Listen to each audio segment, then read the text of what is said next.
शनिदेव जी महाराज के इस मंदिर के प्रांगण में यहाँ मौजूद आप सबके लाडले सरपंच भाई सतीश लाठर जी, शनिदेव मंदिर की पूरी कमेटी के सभी सदस्यगण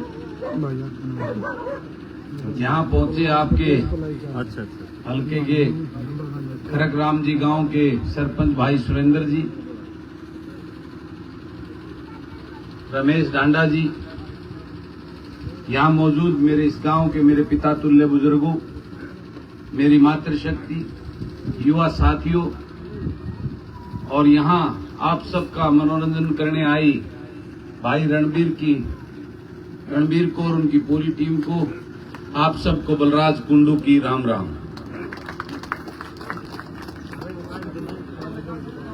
आज मुझे इस गांव में आने का सौभाग्य मिला और आप सबका आशीर्वाद और आप सबने जो लाड प्यार दिया उसके लिए मैं दिल की गहराइयों से आप सबका धन्यवाद करता हूं। और शायद आप सबके मन में जहन में एक सवाल होगा कि ये मैम का बलराज कुंडू मैम का मेल्याड़ महाराज जुलाने में की करता है। सहना ये सवाल होगा जरूर, कई नुकते हो ये आड़त ना उठेगा आगे लगे रहे, बहुत सारे सवाल होंगे आपके बीच में, आपके दिमाग में नहीं वो तो मैंने बता दी नहीं सब ताई। तो मैं क्यों आया हूं? मैं एक नॉन पॉलिटिकल परिवार से हूं। मेरे खानदान में किसी ने पंचायत मेंबर का चुनाव लड़ना तो बहुत दूर की बात है, सोची भी नहीं कदे। गांव में पैदा हुआ, छोटे से किसान के घर में, गांव के सरकारी स्कूल में पढ़ा हूं। ईब तो ये जोड़ घने गंदे हो गए, पहले जोड़ा में गंदा नहीं आया करता, तो जोड़ा में तड़के गोता भी मार लिया थे, माशा ने हो लिया, स्कूल में भी चले जाएगा। तो उस पृष्ठभूमि से हूं। कॉलेज में जाता था तो सुबह 4-4 भरोटे काट के घर पहुंचा के जब उसके बाद कॉलेज में जाता था। खेत का हर काम किया है, हल तो जोड़ नहीं रखे। जब कॉलेज में पढ़ते थे सपने लेते थे कि मैं भी पुलिस में भर्ती हूंगा, और उसके लिए तड़के नहर पे खूब रेस मारी कि पुलिस में भर्ती हो जाए। उस तो ऊपर सपने भी नहीं लेने आ गए, लेकिन परमात्मा को कुछ और मंजूर था। उस पुलिस में तो भर्ती नहीं हुआ, लेकिन एक छोटा सा काम शुरू किया अपना पुराना ट्रक लेके। जब मेरे पिताजी, मैं एक फौजी का बेटा हूं, जब वो रिटायरमेंट आए तो उन जो पैसे मिलते हैं पेंशन के, रिटायरमेंट के टाइम उसे एक पुराना ट्रक लिया और वो पुराना ट्रक लेके काम चालू किया। रात को उस ट्रक को खुद चलाता था। मेहनत की, मेरे माँ बाप के आशीर्वाद से, उनकी ईमानदारी के पैसे से जो काम शुरू किया था उसमें परमात्मा की कृपा हुई, बहुत अच्छे मुकाम पर पहुंचा।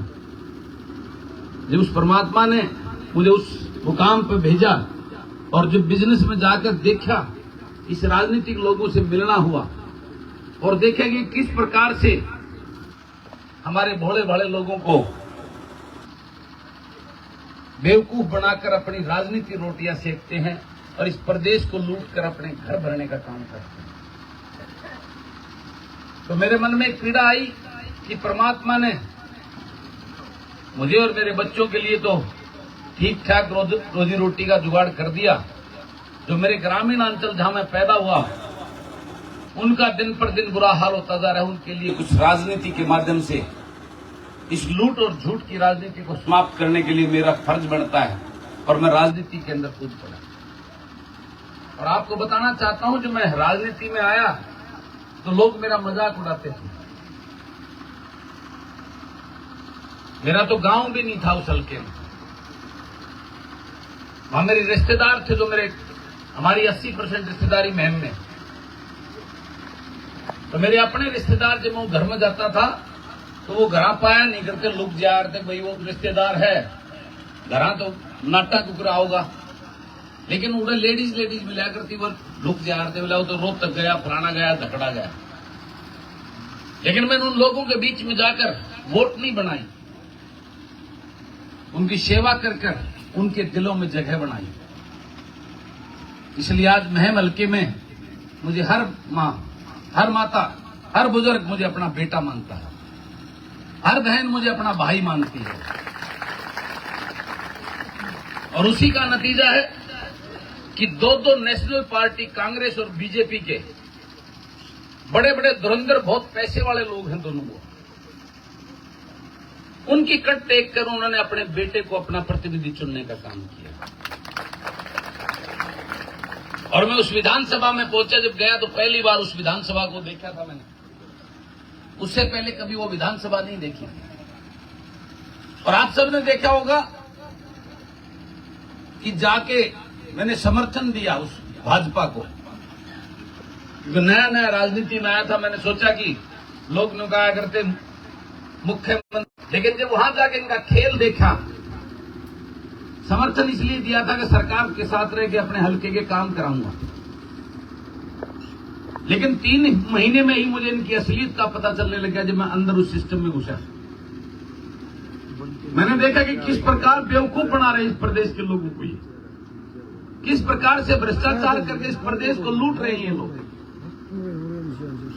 इस पूरे प्रदेश ने, आपने भी देखा होगा कि जब मैंने वो इनके घोटालों की फाइलें निकालकर विधानसभा में दी और जब मुख्यमंत्री का मैंने रवैया देखा, उनके खिलाफ कोई कार्रवाई ना करके उनको विधानसभा में क्लीन चिट दी, तो मैं हिंदुस्तान का पहला ऐसा विधायक होऊंगा जो ताजी सरकार, 3 महीने पर बड़ी सरकार को जो ना अलविदा कहकर उसको चोर बताकर उससे अपना समर्थन वापस लिया होगा।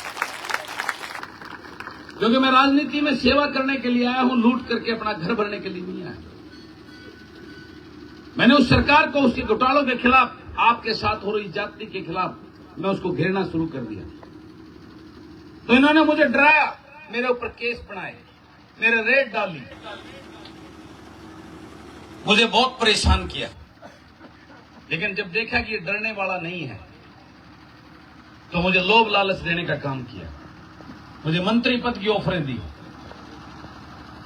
लेकिन मैंने कहा कि मैं उस मंत्रिमंडल में कैसे शामिल हो जाऊं जिसमें मेरे प्रदेश को बेरोजगारी के नंबर 1 बनाने के लिए नीतियां बढ़ती हैं। मैं उस मंत्रिमंडल में कैसे शामिल हो जाऊं जिसमें किसान मजदूर कमेरा वर्ग के गल काटने की नीतियां बढ़ती हों। मैं उस मंत्रिमंडल में कैसे हिस्सा बन जाऊं जिसमें मेरे बुजुर्गों की पेंशन काटने का काम किया जाता है। मैं उस मंत्रिमंडल का हिस्सा कैसे बन जाऊं जिसमें गरीब के राशन कार्ड काटने के लिए फैमिली आईडी में उनके झूठे आंकड़े जलाकर उनको परेशान करने की नीतियां बनती हैं। मैं उस मंत्रिमंडल का मैं कैसे हिस्सा बन जाऊं जिसमें विधानसभा में ऐसी नीति बनती हो कि सरकारी सारी नौकरियां खत्म कर दी, जिसे मेरे प्रदेश का युवा बेरोजगारी में नंबर 1 हो गया। मैं उस लूट और झूठ की भ्रष्टाचारी सरकार के मंत्रिमंडल में कैसे शामिल हो जाऊं, मेरी आत्मा ने गवारा नहीं किया, मैंने मना कर दिया।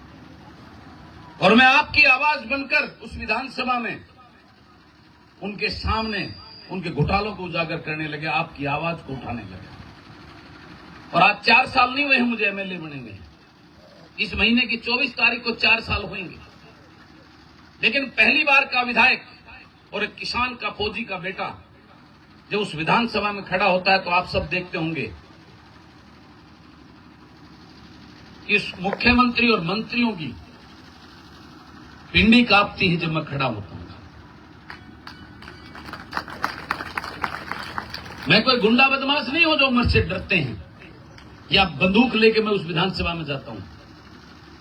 वो मेरे से इसलिए डरते हैं कि मैं सच बोलता हूं और ईमानदारी से बोलता हूं, निडर होकर बोलता हूं और आपके लिए बोलता हूं, आपके बच्चों के लिए बोलता हूं, मेरे उस किसान के लिए बोलता हूं जिसको बर्बाद कर दिया इस सरकार की नीतियों ने। मैं आपके उस पोता पोती के लिए बोलता हूं जो आज बेरोजगारी की दलदल में दसता जा रहा है। मैं आपके उन बच्चों के लिए बोलता हूं जो आज नशे की तरफ बढ़ रहे हैं, अपराध की तरफ बढ़ रहे हैं। मैं उनके लिए लड़ता हूं। मैं गरीब के लिए लड़ता हूं जो सपने दिखाए थे, आज उनकी गरीब के घर का चूल्हा चलना मुश्किल हो गया। मैं उसके लिए लड़ता हूं और ईमानदारी से सच बोल के लड़ता हूं, ना डरता हूं ना झुकता हूं। लेकिन वहां एक पीड़ा देखी, एक दर्द हुआ मुझे। आप सब देखते होंगे आजकल तो टीवी चैनल पर दिखाया जाता है जो भी विधानसभा में कार्रवाई होती है। मैं अकेला पड़ जाता हूं वहां, मेरा साथ देने के लिए कोई नहीं खड़ा होता मेरे साथ। अब ये कुंडू ठीक कह रहा है।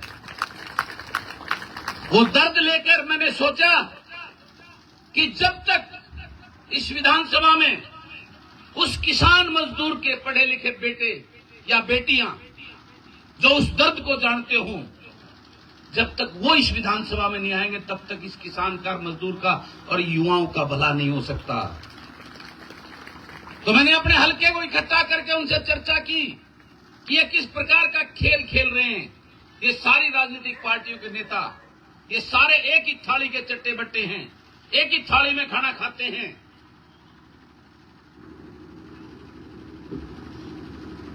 इस प्रदेश को जगाने के लिए मैं इस प्रदेश में निकलना चाहता हूं। तो मेरे हलके वालों ने कहा कि निकलो, हम आपके साथ हैं। क्योंकि मेरी ताकत तो मेरा हलका, मेरा मुहिम, जिसके आशीर्वाद और विश्वास से, जिन्होंने मुझ पर भरोसा जताकर वो जिम्मेवारी दी थी, उन अपने परिवार से पूछकर मैं हरियाणा प्रदेश में निकला। और आपने देखा हुआ 26 जनवरी को मैंने नांगल चौधरी राजस्थान बॉर्डर से इस प्रदेश की यात्रा निकाली, पैदल यात्रा। मैं हर रोज 35-40 किलोमीटर पैदल चलता था, अनेकों गांवों से होता हुआ लोगों से चर्चा करते हुए, उनके हाल जानते हुए मैंने 27 दिन यात्रा की। मैंने 780 किलोमीटर चला, लगभग 40 के करीब विधानसभाओं से निकला था मैं। और मैंने देखा इस प्रदेश के हालात क्या हैं। आज प्रदेश में हाहाकार मचा है। किसान हर जगह पे सड़कों में बैठे हैं, मंडियों में बैठे हैं, तहसील में बैठे हैं, अपने हक के लिए, मुआवजे के लिए, पानी जल भराव के लिए और अपनी समस्याओं को लेकर। हर जगह पर प्रदेश के कर्मचारी, कहीं क्लर्क, कहीं डॉक्टर, कहीं मास्टर, कहीं आशा वर्कर, कहीं सरपंचों को देखा, सबको लाठियां दी सरकार ने, इस तानाशाह सरकार ने। हर चीज में, हर व्यवस्था में हाहाकार मचा हुआ है। फिर मैंने मन बनाया अपने लोगों से विचार करके कि मैं इस हरियाणा प्रदेश में जाऊंगा और बलराज कुंडू के सोच के 50-60 बलराज कुंडू इस प्रदेश से मांगूंगा, ताकि उस विधानसभा में बैठकर वो आपके बच्चों के लिए नीतियां बना सके। मेरे किसान को खुशहाल कर सकें, मेरे गरीब को उसका हक दे सकें, ये लूट, महंगाई और भ्रष्टाचार को खत्म कर सकें। आज जिस प्रकार के हालात हैं, मैं आपसे पूछता हूं, अपने चारों तरफ पूरे प्रदेश में नजर दौड़ा के मुझे बताओ, ये राजनीतिक पार्टियां और ये राजघराने, पहले उनका परदादा मंत्री था, फिर उनका दादा, फिर उनका बेटा और फिर उनका पोता, ये प्रथाएं चली आ रही है। लोकतंत्र में कहां लिखा है ये? हम बात करते हैं विदेशों की। अरे विदेशों में तो एक हिंदुस्तानी आज इंग्लैंड का प्राइम मिनिस्टर बना बैठा है। वहां नीतियां देखी जाती हैं, ये नहीं देखी जाती इसका दादा मुख्यमंत्री था, इसका परदादा मुख्यमंत्री था और ये उसका पोता है।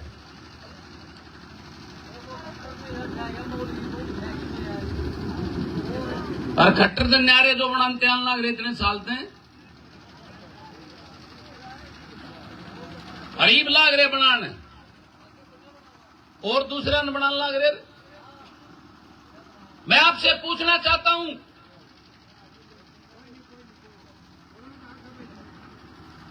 कि कभी आपने ऐसा देखा है कि जिसको आप चाहते हैं ये आपका एमएलए बनो, उसको टिकट दी गई हो? मैं उदाहरण देता हूं अपना। जो दादा बैठे हैं रघुवीर, मेरे बडाली गांव से, ये खड़े थे वहां, खट्टर साहब रथ यात्रा लेकर निकले थे चुनाव से पहले, आपको याद होगा। और हर गांव, हर हल्के के टिकटार्थियों को एक एक जगह दे दी, तू अपनी ताकत को दिखा, तू फलाने गांव में खड़ा पाइए, तू फलाने गांव में खड़ा पाइए। मेरे को भी पॉइंट दिया गया था, मैम से भिवानी रोड पे मैम हल्के का पहला गांव आता है शीशर गांव में, और शीशर गांव में रोड के ऊपर खड़े थे 30,000 की संख्या में। हरियाणा में सबसे ज्यादा भीड़ थी उस यात्रा में मेरी। उसमें बुजुर्ग, मेरी माताएं, मेरे बहनें, युवा, पूरा हल्का 30,000 उस खट्टर साहब के स्वागत में खड़ा था कि हमारा छोरन टिकट दे दियो, आन की जरूरत नहीं पड़ेगी, एमएलए बनाकर तेरी झोली में डाल देंगे। लेकिन वो खट्टर साहब आए ना, वो उस रथ से नीचे को नहीं उतरे, ऊपर दे हाथ ला गए, ये खड़े रहे हाथ जोड़े, मेरी माताएं खड़ी रही हाथ जोड़े। आगे एक बार नीचे आ गए, हमारा छोरन आशीर्वाद दे दे खट्टर साहब। लेकिन खट्टर साहब तो बहुत अहंकार और घमंड में थे, वो उतरे नहीं, ऊपर से फॉर्मेलिटी करके चले गए। और आगे महम में वो मेरा मामा खड़ा था 1000 आदमियों को लेकर। 24 का चौधरे पे वहां 30,000 आदमी थे और वो 1000 आदमी को लेकर खड़ा था। वो खट्टर साहब उन 1000 आदमियों में उतरे भी, भाषण भी दिया और वह टिकट भी उसको दी। लेकिन मेरे महम के लोगों ने अपने इस बेटे को आशीर्वाद देकर अपनी टिकट थमा दी, ले चल चुनाव लड़, हम देखेंगे इस कट्टर ने। और मुझे अपना वकील चुनकर, अपने प्रतिनिधि चुनकर उस विधानसभा में भेजा।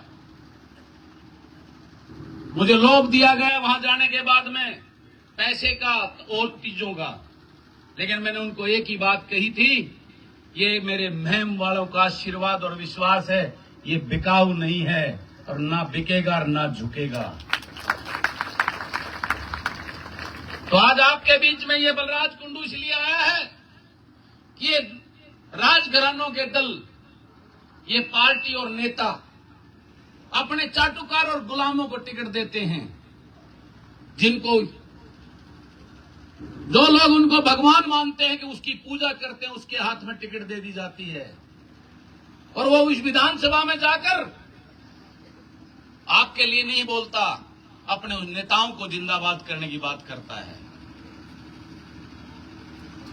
वो उसको भगवान बोलता है, मेरे भगवान तो ये फलाना नेता है, इसकी बदौलत आज मुझे टिकट मिली, मैं एमएलए बना हूं, उसी के जयकारे लगाता है, आपकी, आपके बच्चों की चिंता नहीं करता। तब मैंने निर्णय लिया कि मैं ऐसा दल बनाऊंगा जिसमें किसान मजदूर के बेटा बेटी जो पढ़े लिखे हों, जो उस किसान के दर्द को जानते हों, जो उस बेरोजगारी के दर्द को जानते हों, जो मेरे युवा आज बेरोजगारी में बर्बाद हो रहे हैं, उनके दर्द को जानते हों। आपके उन पोता पोती जिनका भविष्य आज अंधकार में है, वो नशे की तरफ, अपराध की तरफ जा रहे हैं, उनको बचाने की सोच लेकर आपके बीच में आया है ये बलराज कुंडू। और मैंने एक दल का गठन किया, हरियाणा जन सेवक पार्टी, हजपा के नाम से। वो ऐसी पार्टी जो आपकी पार्टी होगी, जो आपके लिए काम करेगी, जो आपके बेटों को रोजगार देने के लिए काम करेगी। और उसमें जिसको टिकट दी जाएगी वो आप चुनेंगे, आप बताएंगे कि इसको टिकट दो, ये हमारा प्रतिनिधि होगा, ये आपका बेटा बेटी होगा। जो अपने घर भरने के लिए नहीं, सेवा करने के लिए इस राजनीति में आएगा। ये राजकुमार राजघराने कई कई हजार करोड़ रुपए की संपत्ति आज इन्हें इकट्ठी करी है देश और विदेश में। जरा कभी पूछ के देखना इनसे, इनके बाप दादा के कौन से बिजनेस, कारोबार या कारखाने चलते हैं जिससे आज हजारों हजारों करोड़ के महलों में रहते हैं। ये कोई जवाब नहीं होगा इनके पास। आपको लूटकर, इस प्रदेश को लूटकर उन्होंने वो संपत्तियां बनाई हैं। ये आज आपको बरगलाकर, आपके बीच में जात पात का तरह तरह के नारे देकर, आपको झूठे सपने दिखाकर आपकी वोट लूटते हैं। मैं आज आपको जगाने आया हूं। वाकई में आप ये मानते हो कि बलराज कुंडू सेवक के रूप में काम कर रहा है, तो मैं आप सबसे एक वास्ता देता हूं, इस भगवान के मंदिर में बैठे हो, आज एक संकल्प लेके जाना, अब की बार वोट किसी उसको नहीं दी जाएगी, अपने बेटों के भविष्य को दी जाएगी। इस लूट और झूठ की राजघरानों की राजनीति के खिलाफ दी जाएगी वो वोट। अभी प्रधान जी मेरे को कह रहे थे, अब की बार आपका देंगे कुंडू साहब साथ। मैं अपने लिए आपका साथ मांगने नहीं आया, मैं आपसे आपके बच्चों का भविष्य जो अंधकार में है उसके लिए आपको जगाने आया है ये बलराज कुंडू। मुझे मुख्यमंत्री नहीं बनना, मैं तो इस सोच को लेकर लड़ रहा हूं कि मेरे प्रदेश के बच्चों का भविष्य युवाओं का अंधकार में है। उनको बचाने का दर्द लेकर मैं सुबह से शाम तक घूमता हूं, गांव गांव जाकर अलग जगा रहा हूं, इस प्रदेश के लोगों को जगाने का काम कर रहा हूं। मैं चाहता तो इस सरकार में गोपाल कांडा की तरह कॉलोनियां काटता, बड़ी बड़ी बिल्डिंग बनाता, मेरा बिजनेस है ये, मैं भी हजारों करोड़ रुपए कमा लेता, मुझे कमाना आता है। लेकिन मैं सेटिस्फाई होके आया था, परमात्मा ने मुझे दे दिया, मेरे बच्चों का रोजी रोटी का जुगाड़ कर दिया। अब सिर्फ राजनीति सेवा करने के लिए आया हूं, लूट करने के लिए नहीं। और आपको भी जागना होगा। जब तक आप गुलामों के इन लोगों को, पार्टी और दल को छोड़कर उस व्यक्ति विशेष को जब तक नहीं देखोगे ये जो जिसको टिकट दिए इस पार्टी ने, क्या ये इस काबिल है कि वो आपका प्रतिनिधि बन सके, आप उसको वोट डाल सको। जब तक आप इस बात को नहीं देखोगे, इन पार्टी के छोड़े हुए गुलामों को, जो ये गुलामों को टिकट देकर आपके बीच में छोड़ देती हैं, उनको आप वोट डालते हो, जब तक इस व्यवस्था में रहोगे आपके बच्चों का भला होने वाला नहीं है। ये कहने आया है ये बलराज कुंडू आपको। आज प्रदेश ऐसे हालात से गुजर रहा है कि आने वाला समय अगर आप नहीं जागे तो आपके बच्चे, उनके सामने एक ही विकल्प होगा, वो होगा हथियार उठाने का। क्योंकि प्रकृति का नियम है, जब वैसे नहीं मिलेगा तो छीनेंगे और लूटेंगे। उसी की तरफ आज प्रदेश के युवा जा रहा है। गलत तो नहीं कह रहा था, ये बताओ। आज आपके बच्चों के रास्ते बंद हो गए, नौकरियां खत्म कर दी सरकार ने। ये चाहते हैं गरीब के लिए स्कूल बंद कर दिए। ये चाहते हैं गरीब के बच्चे वही मजदूरी करें, ये 5 किलो राशन मिल देते रहें, ये जिंदा रहें और हमारे को वोट डालते रहें, उससे आगे ना बढ़ें। आज स्कूलों में मास्टर नहीं है, अस्पतालों में डॉक्टर नहीं है, भ्रष्टाचार का बोलबाला है। आप सबको लाइन में खड़ा कर दिया पोर्टल के ऊपर लाकर, हर चीज में पोर्टल। आज जिस हालात से प्रदेश गुजर रहा है, उस पीड़ा और तड़प को लेकर, उस दर्द को लेकर, इस अपने हरियाणा प्रदेश को बचाने के लिए आप लोगों के बीच में आया है बलराज कुंडू। आपसे साथ मांगने आया हूं, अपने लिए नहीं, आपके बच्चों के लिए। 1 नवंबर को मैंने उस पार्टी का जो निर्माण किया, उस दल का, जो आपके बेटों की पार्टी होगी, आपके बेटा बेटी की पार्टी होगी। 1 नवंबर को जींद में उसका आगाज करूंगा, एक बड़ी रैली कर रहा हूं। उसके लिए आपका आशीर्वाद मांगने आया है बलराज कुंडू। मैं लोगों को, आप सबको बताऊंगा कि मैंने पार्टी क्यों बनाई है और वो पार्टी का मैनिफेस्टो क्या होगा, उसका रोड मैप क्या होगा, वो किस उद्देश्य पर काम करेगी। ये सारी चीजें उस दिन जींद की धरती पे अनाउंसमेंट करूंगा। आप सब देख रहे होंगे, ये जींद जिला हरियाणा के शुरू के 7 जिलों में से एक आता है, जींद जिला।